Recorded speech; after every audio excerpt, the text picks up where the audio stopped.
بسم الله الرحمن الرحيم وأنزلنا إليك الذكر لتبين للناس ما نزل إليهم ولعلهم يتفكرون.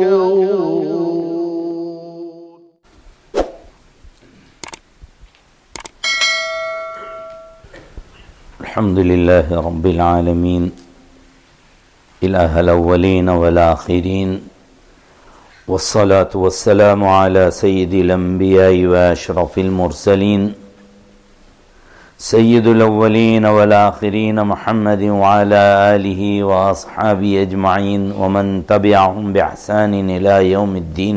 أما بعد، أعوذ بالله من الشيطان الرجيم. بسم الله الرحمن الرحيم.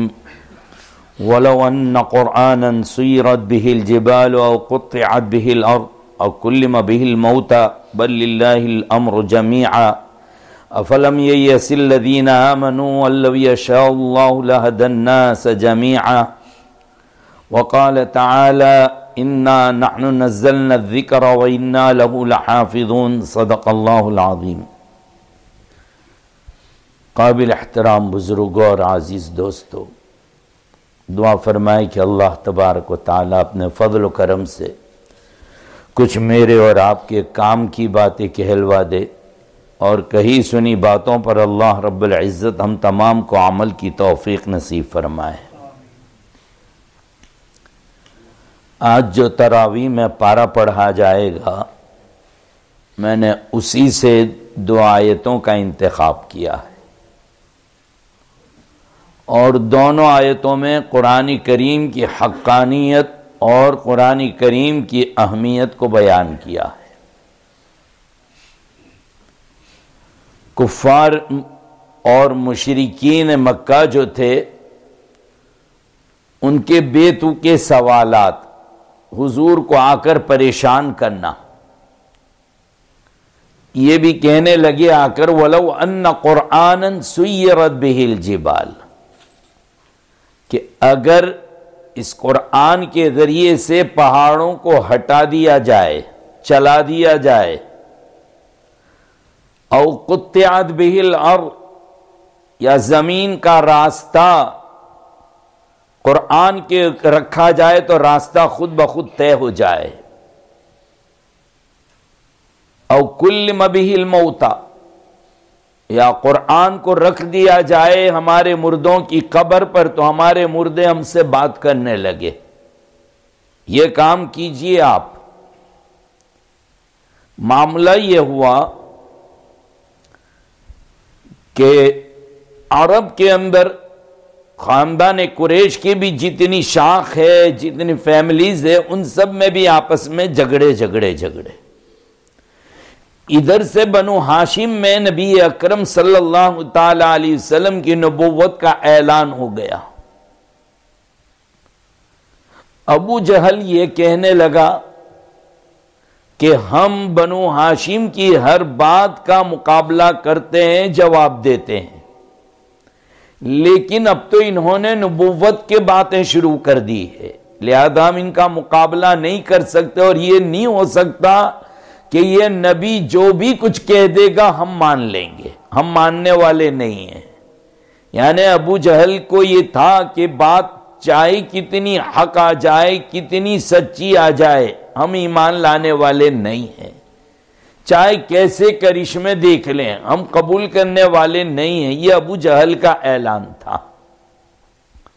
لہذا ایک مرتبہ مکہ مکرمہ میں بیت اللہ شریف کے قریب میں ابو جہل اور عبداللہ ابن امیہ یہ دونوں بیٹھے ہوئے ہیں کہ ادھر ابو جہل نے کچھ چڑھایا اور سوال سکھائے کہ جاؤ یہ جا کر سوال کرو.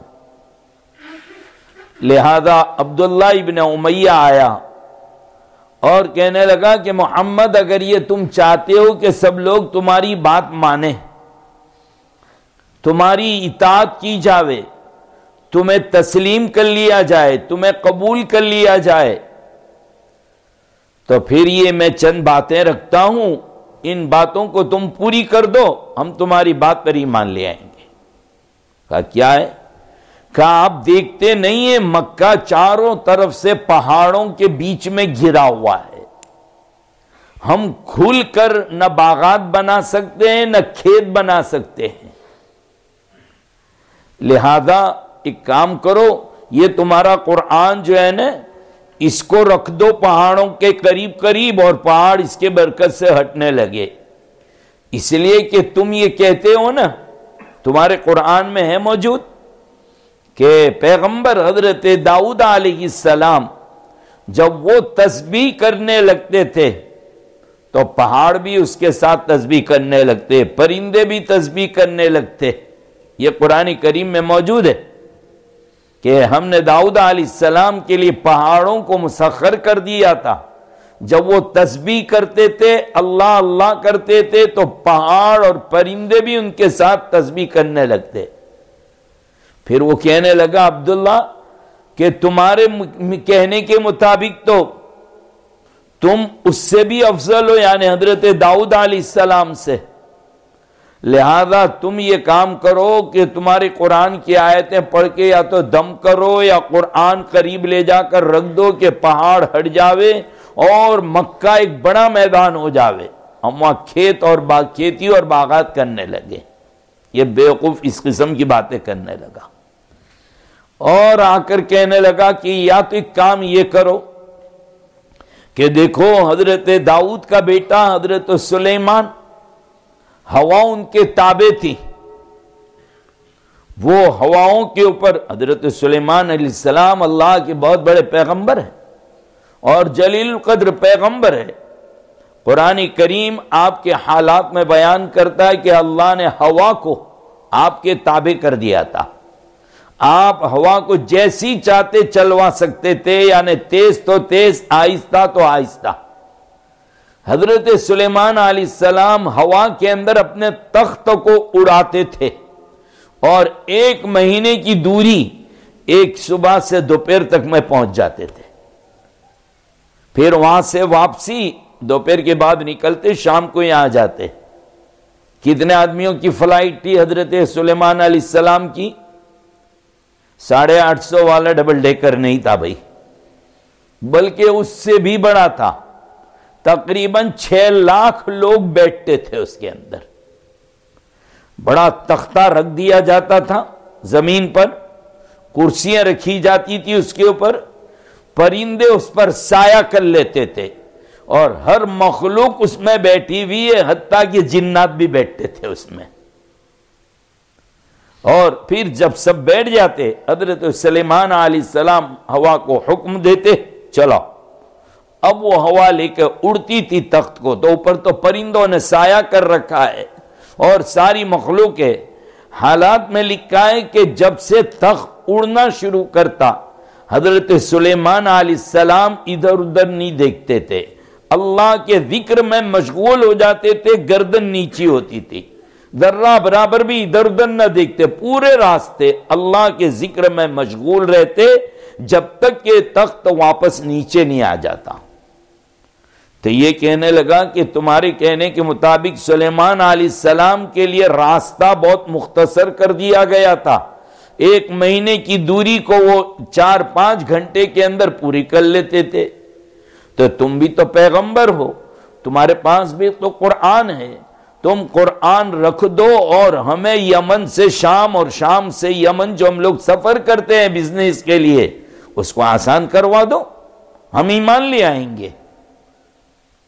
اچھا، اور تیسری چیز یہ کہنے لگے کہ ہمارے باپ دادا جو مر چکے ہیں، یہ قرآن ان کی قبر کے پاس رکھ دو، یا وہاں جا کر یہ قرآن پڑھو، جو بھی کرنا اس قرآن کے ذریعے سے ان کو زندہ کرو۔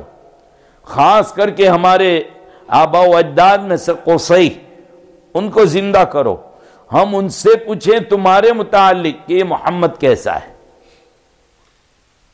یہ 3 سوال، یہ 3 باتیں رکھی قرآن کریم، اس کے متعلق جو آگے اپنا انداز پیش کرتا ہے کہا کہ کتنے بھی معجزے لا کر رکھ دیں گے اور کتنے دیکھ لیے یہ لوگوں نے معجزے، جب کوئی قوم معجزہ مانگتی ہے اور اللہ بھیج دے اس کی مرضی کے مطابق تو پھر اللہ فرماتے عذاب آتا ہے ہمارا، فوراً عذاب پکڑ لیتا ہے۔ پچھلی قوموں کے اندر یہی ہوا کہ جب انہوں نے نبیوں سے معجزے مانگے کہ یہ کر کے دکھاؤ، وہ کر کے دکھاؤ، یہ کر کے دکھاؤ، پہلے تو روکا جاتا تھا، دیکھو فرمائش مت کرو، لیکن فرمائش دیکھ لینے کے بعد، معجزہ دیکھ لینے کے بعد بھی اگر تم ایمان نہیں لاؤ گے تو پھر تمہاری ہلاکت اور تمہارے پر عذاب کا آنا یقینی ہے۔ تو یہاں پر بھی ان کو سمجھایا گیا بہت طریقے سے، اور یہ بھی تھا کہ معجزے تو کئی دیکھ چکے تھے، یہ لوگ کئی معجزے دیکھ چکے تھے، ایسا نہیں کہ معجزے نہیں دیکھے تھے۔ کیا معجزہ دیکھ لیا کہ بھئی نبی اکرم صلی اللہ تعالی علیہ وسلم کے سامنے ابو جہل جا رہا ہے، مٹھی میں کنکر لے رکھی ہے اور کہنے لگا کہ اگر بتلا دو کہ میری مٹھی کے اندر کیا ہے تو میں کلمہ پڑھ لوں گا، میں ایمان لے آؤں گا۔ کہا کہ تیری مٹھی میں جو ہے وہ بتاؤں میں، یا تیری مٹھی میں جو ہے وہ بتاوے کہ میں کون ہوں؟ سمجھ رہے ہیں؟ یعنی یہ کہ تیری مٹھی میں کیا ہے وہ بتا دوں میں، یا تو بہتر یہ ہوگا کہ تیری مٹھی میں جو کچھ ہے وہ بتا دے کہ میں کون ہوں۔ یہ کہنا تھا کہ کلمہ پڑھنے لگی، اندر سے کلمے کی آواز آئی، لیکن وہی مکر گیا کہ محمد کا جادو تو بہت مضبوط ہے۔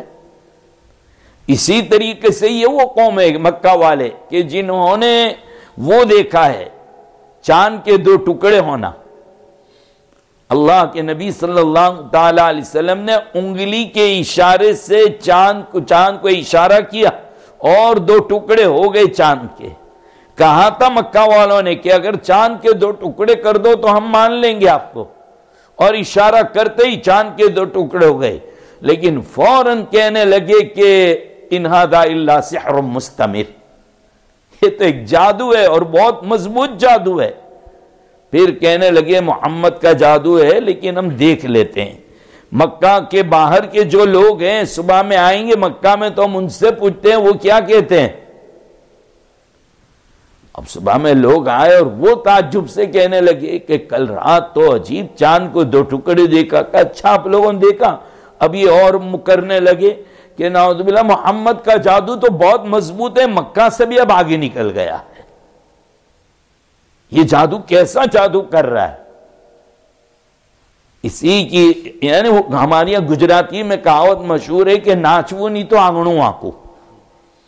اگر ناچنا نہیں کسی کو تو کہ ناچنے والی کہتی ہے انگن ٹیڑھا ہے میرے پیر مڑ جائیں گے، میں نہیں ناچتی، اس کو ناچنا نہیں ہے۔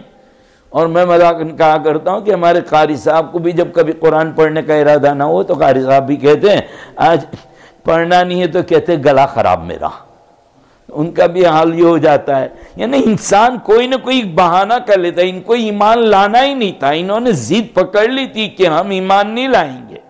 کتنے کرشمے دیکھ لیے، کتنے معجزے دیکھ لیے، لیکن وہ ایمان لانے کے لیے بالکل تیار نہیں۔ حالانکہ شکل قمر، چاند کے دو ٹکڑے، یہ ہونا تو ہندوستان میں دیکھا گیا، انڈیا میں دیکھا گیا۔ حضرت مفتی شفیع صاحب رحمۃ اللہ علیہ نے معارف القرآن میں یہ واقعہ نقل کیا ہے کہ راجہ مالی بار جو ہے اس نے چاند کے دو ٹکڑے ہوتے ہوئے دیکھا، تو اس نے اپنے پنڈتوں کو اور اپنے کچھ لوگوں کو بھیجا تھا مکہ مکرمہ، اور یہ راجہ مالی بار جو ہے وہ ایمان لے آیا۔ انڈیا کے اندر دیکھا گیا۔ حالانکہ کچھ بے تکے قسم کے لوگ ایسے بھی ہیں جو یہ اعتراض کرتے ہیں کہ اگر چاند کے دو ٹکڑے ہوئے تو پوری دنیا میں نظر کیوں نہیں آیا۔ ایسے بیوقوف قسم کے لوگ ہیں، ایسے سوالات کرتے ہیں۔ کیا جواب دیں گے آپ اس کو؟ پہلی بات تو یہ ہے کہ چاند کے دو ٹکڑے ہونا کوئی گھنٹوں بھر نہیں رہا ہے، تھوڑی دیر رہا اور پھر وہ اپنے اصلیت کے اوپر چاند آ گیا۔ اب بتلائیے کہ جس وقت سعودیہ میں حرمین میں رات ہوتی ہے اس وقت کیا پوری دنیا میں رات ہوتی ہے؟ یقینی بات ہے کہ پوری دنیا میں رات نہیں ہے۔ جہاں جہاں رات نہیں ہے وہاں تو دیکھنے کا کوئی سوال ہی پیدا نہیں ہوتا۔ اور یہ رات گئے دیر سے ہوا ہے، جبکہ عام طور پر لوگوں کے سونے کا وقت ہوتا ہے۔ اور دوسری بات ہے کہ ایسا تو ہے نہیں کہ لوگ ٹک ٹکی باندھ کر دیکھتے رہے کہ بھئی ابھی ہوگا چاند کے 2 ٹکڑے، پہلے سے کوئی اطلاعات آ گئی اور کوئی دیکھتا رہے تو سمجھ میں آئی بات، لیکن یہ تو بالکل کسی کو پتہ بھی نہیں تھا اور اس قسم سے ہو گیا۔ اگر دیکھیں گے بھی تو لوگ عرب کے ملک میں دیکھیں گے، دوسرے ممالک میں کون دیکھنے والا ہے؟ اس قسم کی باتیں اصل میں یہ کہ قرآن کریم جس دن سے نازل ہوا اس دن سے لے کر کے آج تک قرآن کریم کا گلا دبانے کی باتیں ہو رہی ہے، گلا گھونٹنے کی بات ہو رہی ہے، اعتراضات کی بات ہو رہی ہے۔ قرآن کریم کے اوپر اعتراض اتنے زیادہ ہوئے جتنے زیادہ ہوئے اتنا ابھر کر اوپر آیا قرآن کریم۔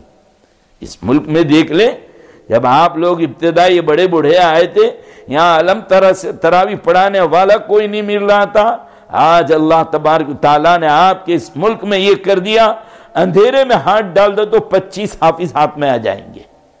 مسجد کے اندر 5 پڑھاتے ہیں، اوپر 10 ہے، 15 ہے، کتنے، میں تو حیران ہو گیا۔ اللہ اکبر، 10 15 کلاس اور سب جگہ تراویح ہو رہی ہے، سب جگہ، پورے ملک کا یہ حال ہے۔ اللہ رب العزت کا بہت بڑا انعام ہے، اللہ ہمیں اس کی قدردانی نصیب فرمائے۔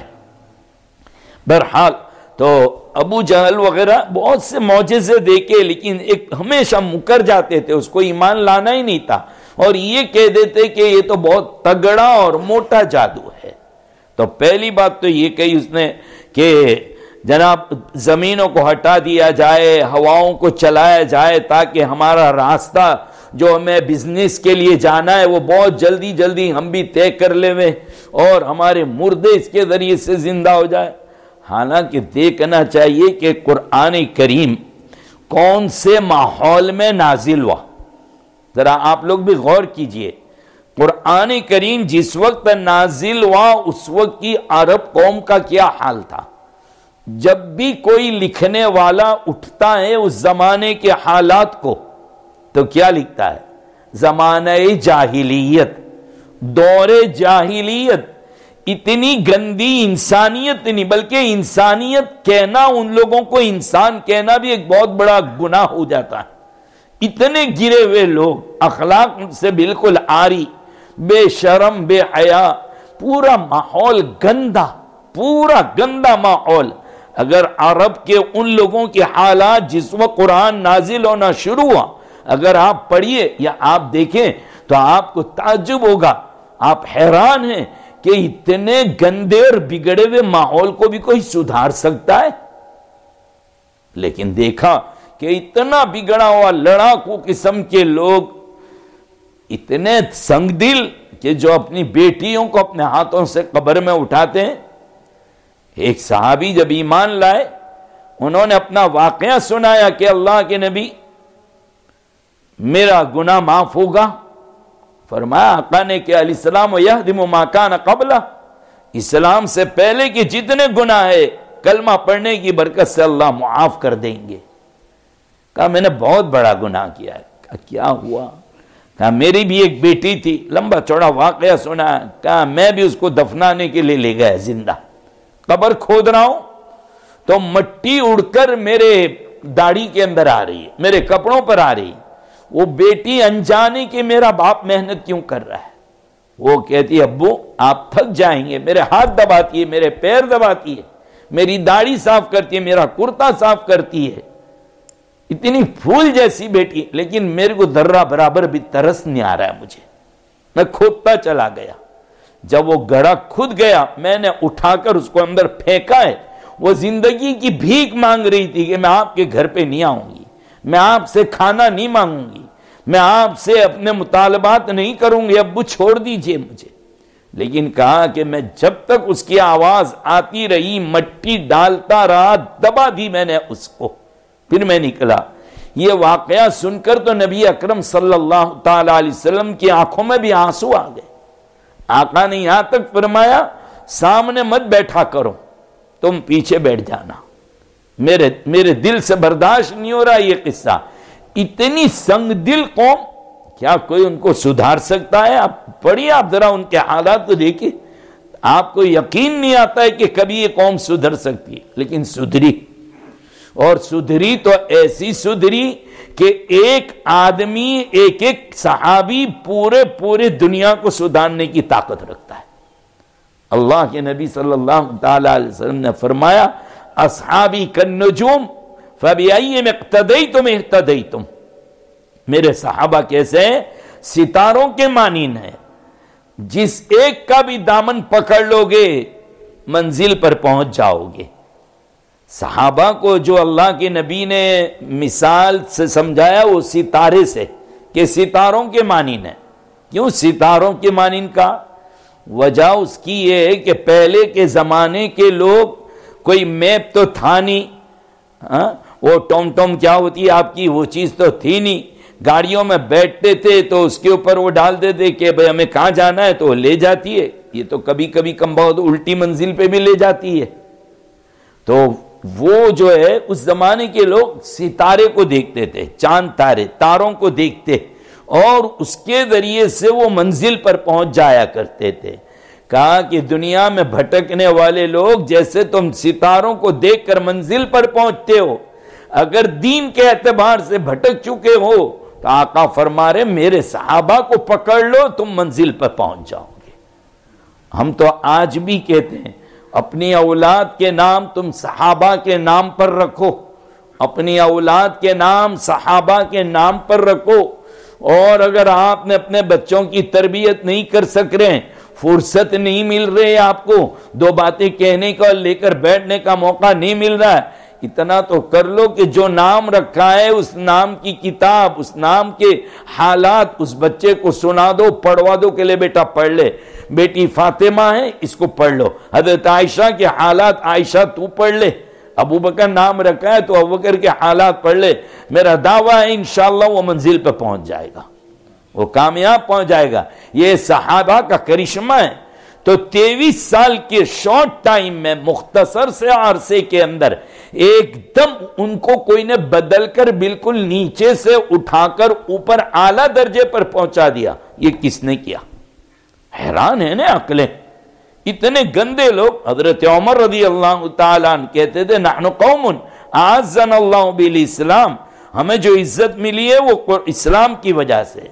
کبھی کبھی حضرت عمر ان میدانوں کے پاس جا کر کھڑے ہو جاتے جہاں خود اونٹ چرایا کرتے تھے، پھر اپنے آپ کو کہتے عمر جانتا ہے تو اپنے آپ کو تو کون ہے؟ آج خلیفۃ المسلمین اور امیر المومنین بنا پھرتا ہے، کل تیری حیثیت کیا تھی؟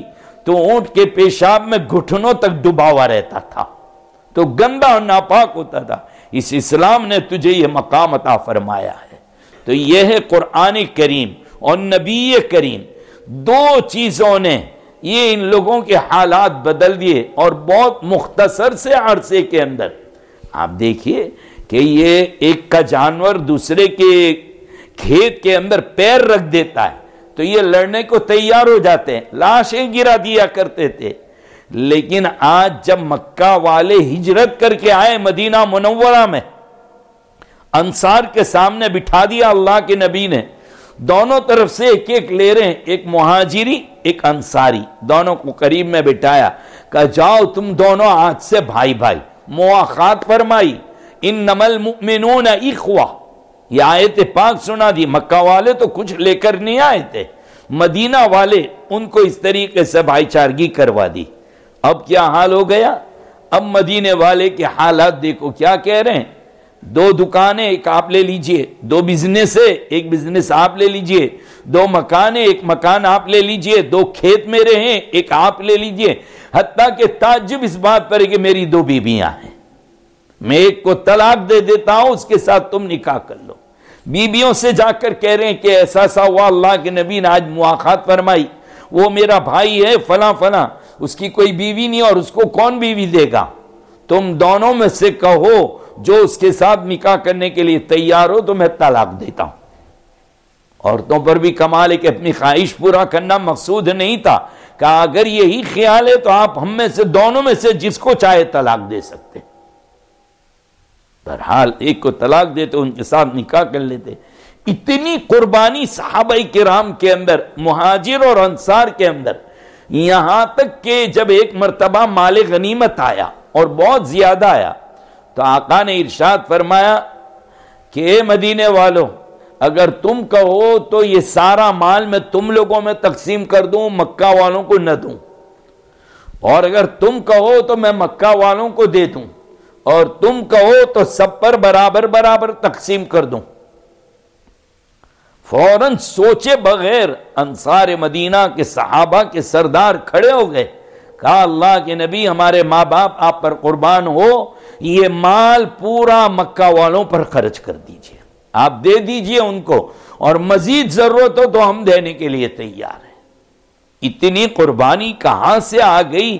کل ایک اونٹ قدم رکھتا تھا تو لاشیں گرا دیتے تھے، ایک وقت وہ بھی آیا کہ مکہ کے لوگ اپنے پیروں پر مضبوط ہو گئے، کما لیا انہوں نے پیسہ، لہذا وہ واپس گئے مدینہ والے صاحب بھائی کے پاس اور کہا بھائی الحمدللہ تم نے جو دیا، ہم نے بزنس کیا، بہت کمایا، لو یہ تمہارا مال تم کو واپس کر رہے ہیں۔ اب وہ رو رہے ہیں، اس کا حال ایسا ہے کہ وہ گویا لینے والا، وہ رو رہے مدینہ والے، سیدھے جا کر شکایت کرتے اللہ کے نبی کو، کیا بات ہے، اللہ ہم سے ناراض ہو گیا، کون سا گناہ ہو گیا ہے ہم سے کہ ہم نے جو ہمارے بھائی یہ مہاجر مکہ سے آئے تھے ان کو دیا تھا واپس دینا ہے؟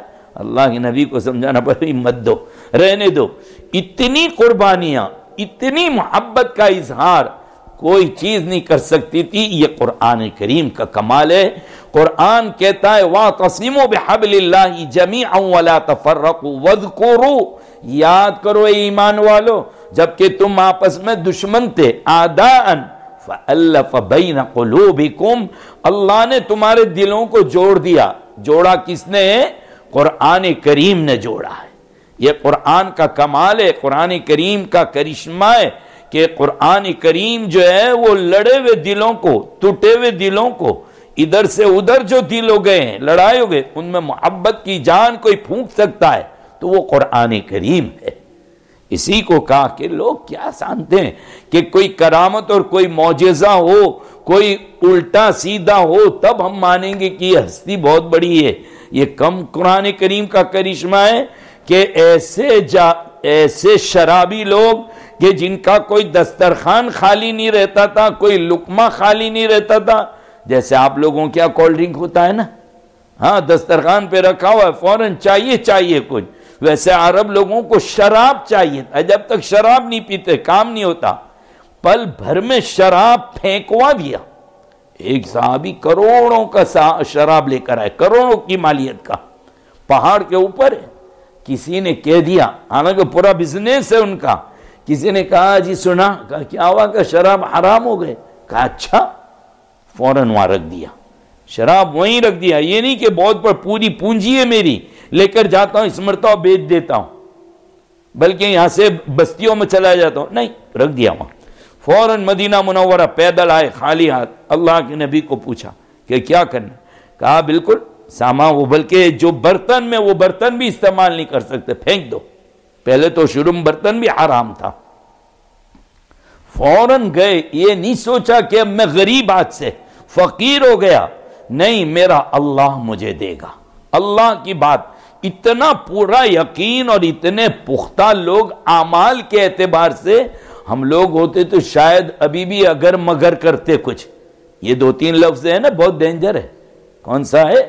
اگر مگر اور لیکن، اور انگریزی والوں کا ایف اور بٹ، یہ ان لوگوں کا ایف اور بٹ، یہ بڑے ڈینجر۔ اردو والوں کے اگر مگر لیکن، یعنی کوئی بھی توڑ مروڑ کر کہیں سے کچھ نکل سکتا ہو۔ حضرات صحابہ کا مزاج نہیں، تو اتنے شارٹ پیریڈ میں، شارٹ ٹائم میں ان کو بدلا تو کس نے بدلا؟ بدلنے والی چیز یہ قرآن کریم ہے۔ لوگوں کو یہ معجزہ نظر نہیں آتا کہ کیا کہا جائے، کتنی بڑی کرم۔ لوگ یہ چاہتے ہیں کہ پیلے کا لال ہو جاوے، لال کا پیلا ہو جاتا، ہم مان لیں کہ بہت بڑی ہستی ہے، یہ حال ہو جاتا۔ اللہ، مجھے ایک آخری واقعہ سنا کر بات ختم کر دوں۔ مولانا ابرار صاحب دلیوی نور اللہ مرقدہ کے ذریعے کے منہ سے ہم نے ایک واقعہ سنا تھا کہ سیدنا شیخ عبد القادر جیلانی علیہ الرحمہ جنگل سے گزر رہے ہیں، انہوں نے شور دیکھا، شور آ رہا ہے، حضرت کو پکار رہے بچے کہ ہمیں بچا لیجئے.